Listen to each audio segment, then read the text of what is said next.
This has been a long time coming.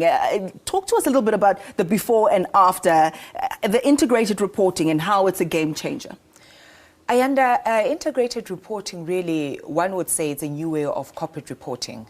And what that really means, you would have seen in the past that companies are really reporting mostly on their financial performance.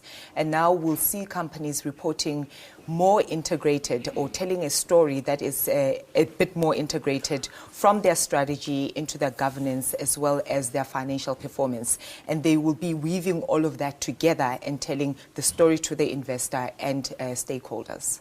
Who and how will integrated reporting benefit in the South African context? Well, it will benefit investors, and you'll see in the research that we did perform, basically, what we are trying to do is really trying to influence that space and encourage companies. And I think you alluded to actually the integrated reporting, say, framework was actually finalized in December 2013. And that's where we'll see now companies will have a much more uniform or at least a clearer picture of how to report. And again, as you've asked, it will influence your general investor in the street and any other stakeholder. Words such as privatization have been thrown around because of the state of our state-owned enterprises. Much debate there have been over the past few years, I would say. So talk to us about the significance of your report in corporate governance when it comes to parastatals. Okay, when it comes to parastatals, I must actually also mention particularly the Schedule 2 companies in terms of PFMA that we looked at. I mean, the asset base there is actually more than 1 trillion with a revenue of more than 260 billion. So one gets to understand the picture of how significant the parastatals are.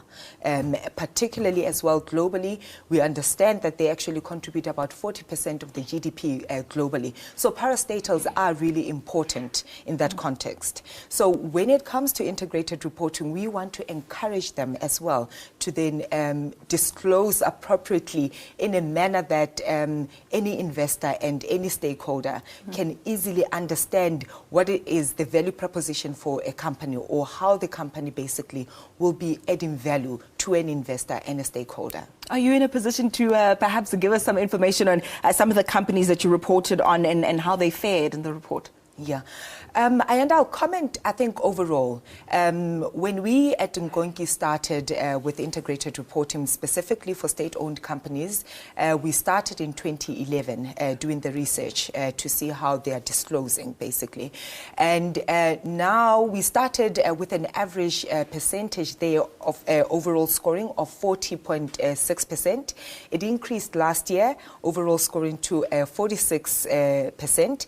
And this year, we've seen the overall scoring actually increasing to just about 50%, which is really great for them that there is improvement year on year. And it's encouraging to see that they're actually wanting to comply and wanting to tell the stories of the company and integrate the stories to everybody, the stakeholders, particularly well in their space. They're accountable to a number of stakeholders. Thuto, perhaps as briefly as possible in closing, to the viewer at home who's just thinking, I'm not very au fait with all the technical terms and the jargon. I don't really care much for the numbers. I just want a better South Africa. What does this mean for that individual who's just at home, who wants a better life?